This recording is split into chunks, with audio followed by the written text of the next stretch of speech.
High above occupied Europe, a U.S. Army Air Forces bomber fights to stay in the sky. The year is 1943. The aircraft is a B-17 Flying Fortress, built for war but not built to survive what is happening now. German anti-aircraft guns fill the air with black explosions. Each burst sends razor-sharp metal ripping through aluminum skin. The bomber shakes violently, losing altitude, struggling to stay in formation. At this height, more than 25,000 feet, the cold steals breath, and fear presses in from every side. One wrong moment means death. Inside the cockpit, the situation is already hopeless. A direct flak burst has torn through the front of the aircraft. Smoke fills the space. Gauges are shattered. The wind screams through holes in the fuselage. Blood covers the controls. The pilot, Captain John C. Morgan, has been thrown forward by the blast. His head is badly wounded.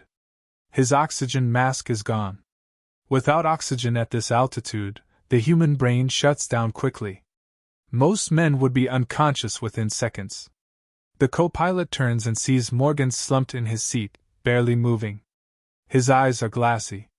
Blood runs down his face. His breathing is weak and uneven. Everything about the scene points to the same conclusion: the pilot is finished, and the aircraft will not survive. The rules of bomber warfare are clear and unforgiving. If the pilot cannot fly and the plane is lost, the crew must bail out. Staying too long only guarantees everyone dies together. The bomber suddenly dips forward, beginning a steep dive toward the ground far below. Gravity takes control. The crew feels their stomachs drop as the aircraft accelerates. Men leave their positions and reach for parachutes. This is the moment where decisions must be made fast. There is no heroism here, only survival. Then something impossible happens. The dive slows. The nose of the aircraft lifts slightly. The bomber steadies, just enough to avoid disaster. Morgan's hands have moved. Barely conscious, bleeding, and starved of oxygen, he has pulled the controls and stopped the fall. His body slumps again, but the plane is still flying. The crew stares forward in stunned silence. The man who should be dead is still holding their lives in his hands. This flight is far from over. Before this moment in the sky, John C. Morgan was not a legend. He was not famous. He was not someone history expected to remember. He was an American from the Midwest, raised far from battlefields and bombers, in a country that had not yet learned the true cost of global war. Like many young men of his generation, Morgan grew up during hard times and learned discipline, responsibility, and quiet determination long before he ever wore a uniform. When the United States entered World War II, Morgan chose the air. He joined the U.S. Army Air Forces and trained to fly heavy bombers, massive machines that demanded precision, calm, and absolute trust between crew members. Flying a B-17 was not about individual glory. It was about teamwork. 10 men depended on one another for survival, and the pilot carried the weight of every life on board. Morgan earned a reputation as steady and dependable. Not reckless. Not dramatic. He followed procedures, respected his crew, and understood the danger of every mission. He knew that daylight bombing over Europe was the most dangerous job in the air war. German defenses were strong, accurate, and relentless. Losses were expected. Entire crews vanished in a single mission. By 1943, Morgan had already flown multiple combat sorties. Each time he climbed into the cockpit, he understood the odds. Many bomber crews did not survive long enough to finish a full tour. Still, Morgan kept flying. Not because he believed he was fearless, but because the mission mattered, and the men beside him trusted him. On the day of this flight, he took off like he always did, focused, calm, and fully aware that there was a chance he would not return. Nothing about that morning suggested it would become one of the most extraordinary acts of courage in the history of aerial warfare. Soon, that ordinary American would face a test no training could prepare him for. By 1943, the air war over Europe had become a brutal test of endurance and sacrifice. The United States believed in daylight precision bombing. The idea was simple in theory: fly high, fly in formation, and destroy key enemy targets with accuracy. In reality, it was one of the most dangerous strategies of the entire war. American bombers flew straight and level for long periods of time, making them perfect targets for German defenses waiting below and above. German anti-aircraft guns, known as flak, were deadly and precise. The shells were timed to explode at bomber altitude, filling the sky with steel fragments. A single hit could rip a wing apart, kill a crewman instantly, or disable critical controls. Even worse were German fighter planes. They attacked relentlessly, firing cannon shells directly into bomber formations. The sky over occupied Europe became a killing zone. Survival rates were frightening. Many bomber crews did not last more than a handful of missions. Some groups suffered losses so heavy that entire squadrons were wiped out in a single day. Crews watched friends take off beside them and never return. Empty bunks became normal. Fear became routine. Inside AB-17, every man had a job. Gunners watched the skies. Navigators and bombardiers focused on targets. Engineers listened for engine trouble. But the pilot carried the greatest burden. He had to hold the aircraft steady under fire, no matter what was happening around him. Panic was contagious, and if the pilot lost control, everyone paid the price. John C. Morgan knew all of this. Every time he flew, he accepted that his aircraft could be hit at any moment. He understood that courage in a bomber was not about dramatic action. It was about staying at your post when everything around you was falling apart. And on this mission, the danger they all feared had finally arrived. The mission briefing was like many others, but the tension in the room was impossible to ignore. Maps covered the walls. Red lines marked the route deep into enemy territory. The target was heavily defended, protected by layers of flak batteries and fighter patrols. Everyone in the room understood what that meant. This would not be an easy flight. It would be a test of nerves, skill, and luck. As the bomber crews climbed into their aircraft, there was a quiet seriousness in the air. Engines roared to life one by one. The B-17 that John C. Morgan commanded rolled down the runway and lifted into the sky, heavy with fuel and bombs. Below them, the airfield faded away and ahead waited hostile skies.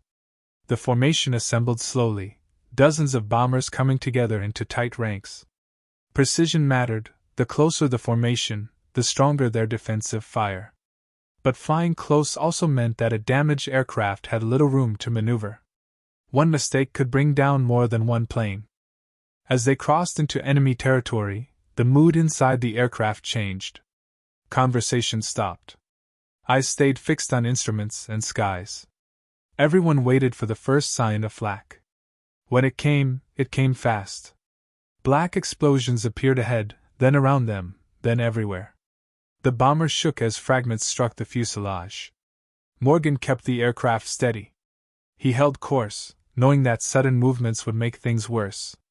This was the moment crews trained for, the long, straight run toward the target, where turning away was not an option. They were committed now. Then, without warning, a flak shell exploded dangerously close to the cockpit. The blast tore through the front of the aircraft. In an instant, the mission changed from routine danger to a fight for survival. As the bomber pushed deeper toward its target, the flak grew heavier and more accurate. The Germans had learned the usual flight paths. Their guns were ready. The sky ahead looked thick with black clouds, but these clouds were made of steel and fire. Each explosion marked a shell timed to detonate at the exact altitude of the bombers. The B-17 shook with every near miss. Sharp fragments slammed into the aircraft like giant hailstones. The sound was terrifying, metal tearing, glass shattering, engines coughing under stress. Inside the plane, every man understood that even a few inches could decide who lived and who died. There was no place to run, and no way to fight back. Morgan kept the bomber straight and level. That was his duty. Turning away or dropping altitude would break formation and make them an easy target for fighters. He knew the danger, but he also knew that holding course was the only chance the crew had. The flak corridor tightened. Explosions surrounded the aircraft on all sides. One burst ripped through a wing. Another shattered part of the nose. Cold airs rushed inside, stealing heat and breath.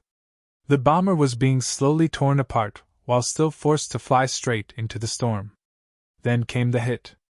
A flak shell exploded close enough to send a violent shock through the cockpit. The blast slammed Morgan forward with brutal force. Blood instantly filled the small space. Instruments were destroyed. The oxygen system failed. In a single moment, control of the aircraft was almost lost. This was the point where many bombers never recovered. And for John C. Morgan, the true test was about to begin. The explosion in the cockpit was sudden and devastating. A flak shell detonated just outside the nose of the bomber, sending fragments straight through the front of the aircraft. The blast filled the cockpit with smoke, fire, and flying metal. The force threw John C. Morgan forward, smashing his head into the controls with crushing violence. Blood poured from a deep wound in his skull. His oxygen mask was torn away. At 25,000 feet, the thin air was unforgiving. Without oxygen, the body begins to shut down almost immediately. Vision narrows. Muscles weaken. Consciousness fades. For most men, survival in that moment would have been impossible. The co-pilot fought to regain control, but the aircraft was badly damaged. Instruments were unreadable. The bomber lurched and began to drop. The cold rushed in through shattered glass, burning exposed skin. Alarms screamed. The cockpit, once orderly and controlled, had become a nightmare of noise and chaos. Morgan sagged in his seat, barely moving. Blood streamed into his eyes. His breathing was slow and shallow. It looked like the end. The crew behind them felt the sudden loss of stability and knew what it meant. If the pilot was gone, the aircraft would soon follow. The bomber started to fall into a steep dive. Gravity pulled it downward, faster with each passing second. The co-pilot called out to Morgan, shouting his name, desperate for any sign of life. There was none. At that moment, the unthinkable decision faced the crew.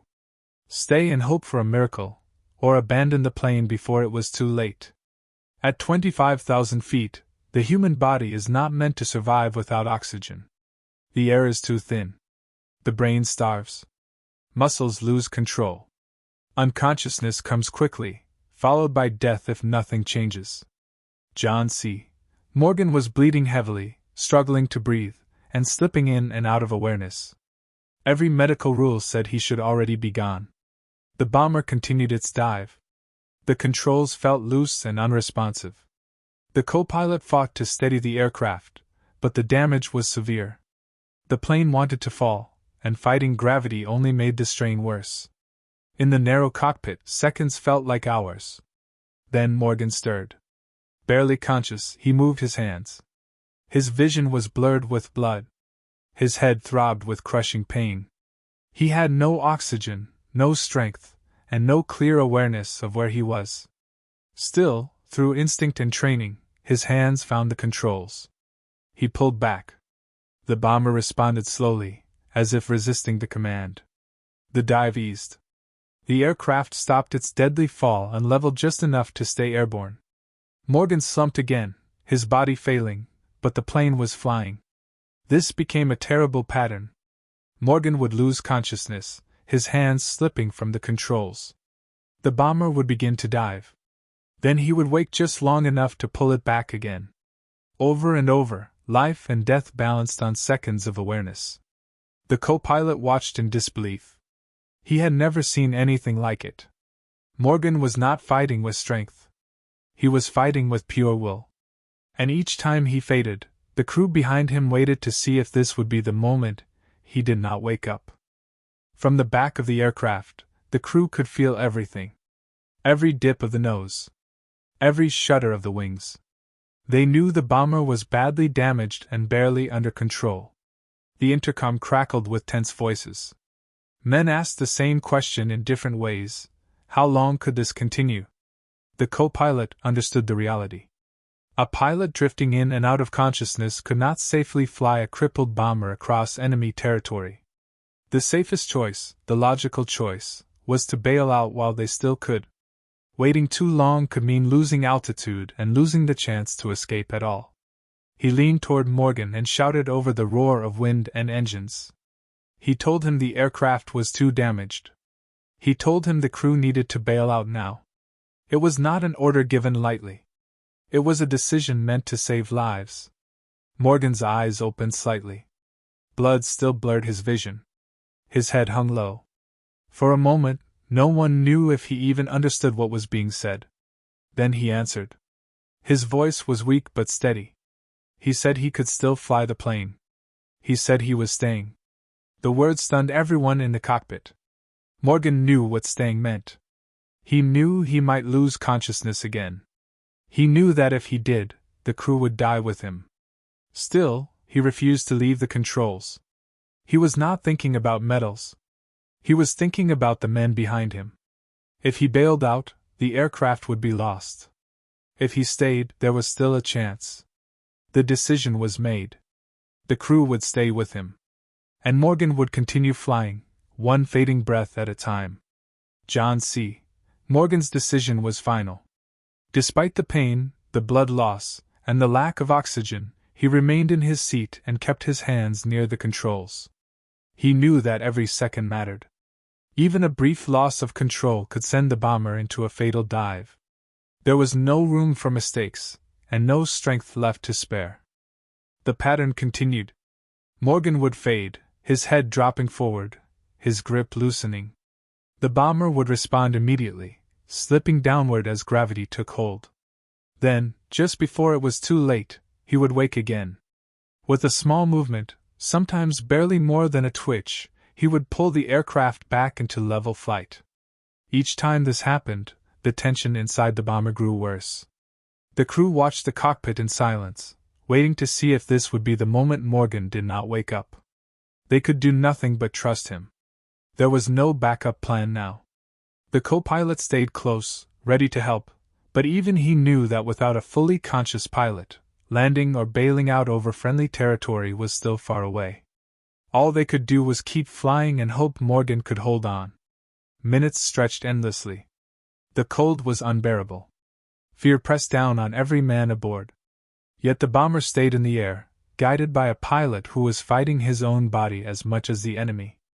Morgan was no longer flying with skill or precision. He was flying with determination alone. And somehow, it was enough to keep them alive. Time lost all meaning inside the bomber. What felt like hours may have been only minutes, but every second was filled with strain. John C. Morgan's body was failing, yet his mind refused to surrender. Each breath was a struggle. Each movement sent waves of pain through his head. Still, he remained at the controls. The bomber limped through the sky, damaged and exposed. Engines struggled to maintain power. The aircraft slowly lost altitude, dropping into denser air where breathing became slightly easier, but the danger did not fade. German fighters were still a threat, and the bomber was an easy target if spotted. Morgan's consciousness came and went. Sometimes his eyes stayed open only long enough to recognize the horizon.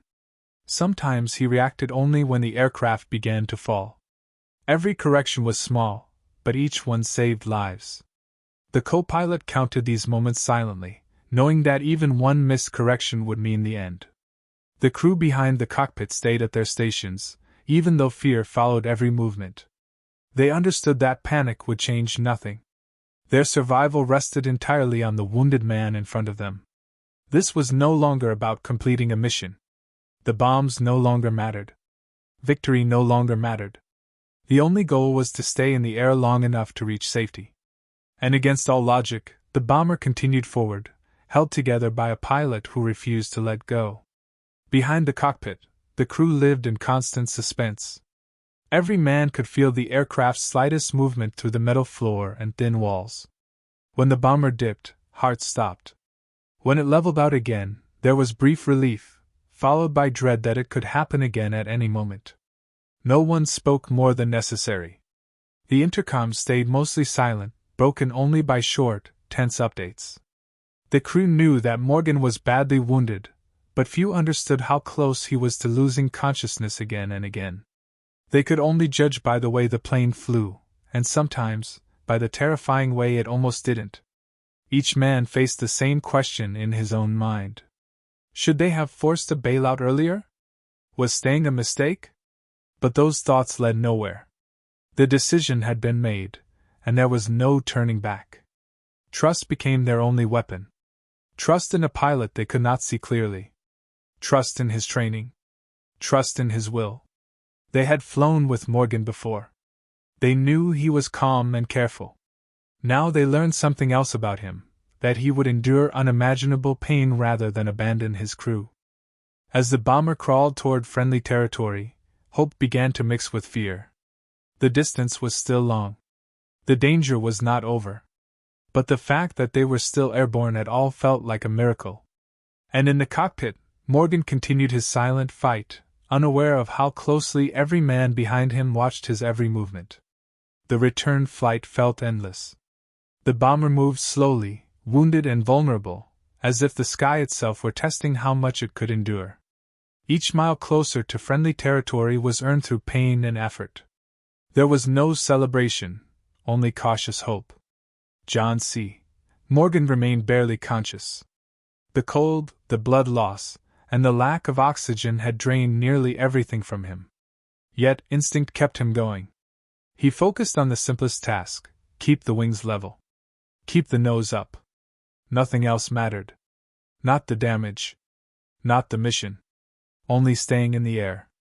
Below them, the land slowly changed. Enemy territory began to fade behind them. The tension in the aircraft shifted, but it did not disappear. One final mistake could still destroy them. Engines sputtered. Controls resisted. The bomber felt heavy, tired, and close to giving up. The co-pilot stayed alert, watching Morgan closely. He knew the landing would be the most dangerous moment of all. It would require precision, timing, and strength, things Morgan barely had left. Still, there was no other choice. As the airfield finally came into view, the reality sank in. They might actually survive. The impossible was becoming real. But until the wheels touched the ground, nothing was certain. Morgan tightened his grip one last time and prepared to bring the bomber home. The airfield appeared beneath the bomber like a promise that felt almost unreal. After everything they had endured, the sight of friendly ground seemed impossible. Yet the danger was not over. Landing a damaged B-17 was one of the hardest tasks a pilot could face, even when fully healthy. John C. Morgan was barely conscious, bleeding, and exhausted beyond measure. As the aircraft descended, the controls fought back. The bomber was heavy and slow to respond. Morgan forced his focus onto the runway ahead, blocking out everything else. His vision blurred. His hands trembled. Still, he held the plane steady, guiding it downward inch by inch. The crew braced themselves. No one spoke. Every man knew that one wrong movement could tear the aircraft apart on impact. The ground rushed up to meet them. Then the wheels touched. The landing was rough, but it held. The bomber bounced once, then settled, rolling to a stop on the runway. For a brief moment, there was silence. They had made it. Only after the aircraft was safely down did Morgan finally let go. His body collapsed forward, completely spent. Medics rushed to the cockpit and pulled him from his seat. He had stayed conscious just long enough to save his crew. Against every expectation, the bomber had returned home. News of the flight spread quickly through the airbase. Men who had seen bombers fail for far less damage struggled to understand how this one had survived. When doctors examined John C. Morgan, they confirmed what many already suspected. His injuries were severe enough that he should not have been able to remain conscious, let alone fly an aircraft. By all medical logic, what he had done was impossible. The U.S. Army Air Forces reviewed the mission in detail. Crew statements told the same story again and again. Morgan had been urged to bail out. He had been given every chance to save himself. Instead, he chose to stay at the controls, knowing that leaving would almost certainly doom the men behind him. This was not an act of instinct or panic. It was a clear, deliberate decision made under extreme pain and danger. It went far beyond what duty required. It represented the highest level of courage the military could recognize. John C. Morgan was awarded the Medal of Honor by President Franklin D. Roosevelt. The citation honored his refusal to abandon his crew and his extraordinary determination to keep the aircraft airborne despite life-threatening wounds. He joined a very small group of bomber pilots to receive the nation's highest military award. Yet Morgan never described himself as a hero. Like many who earned the Medal of Honor, he believed he had simply done what needed to be done. One final part remains: what his story came to mean. John C. Morgan survived the mission, but his story did not end with a medal. He carried the memory of that flight for the rest of his life, just as his crew carried the knowledge that they were alive because one man refused to let go. In a war filled with statistics, strategies, and massive battles, Morgan's actions stood out for their deeply human meaning.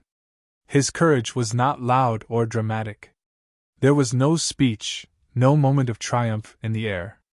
It was quiet, painful, and stubborn. It was the kind of courage that chooses responsibility over survival and duty over self. In the thin air over enemy territory, Morgan did not think about history. He thought about the men who trusted him. World War II demanded sacrifices from millions, but stories like Morgan's explain why those sacrifices mattered. Victory was built not only on machines and plans, but on individuals willing to endure the impossible for others. His flight became a symbol of what bomber crews faced every day, and of the extraordinary strength ordinary people can show when it matters most. Today, John C. Morgan is remembered not just as a Medal of Honor recipient, but as a reminder of what true leadership looks like. Leadership is staying when leaving would be easier. It is holding on when everything tells you to let go. High above Europe, on a day when he should not have survived, John C. Morgan defined courage for generations to come.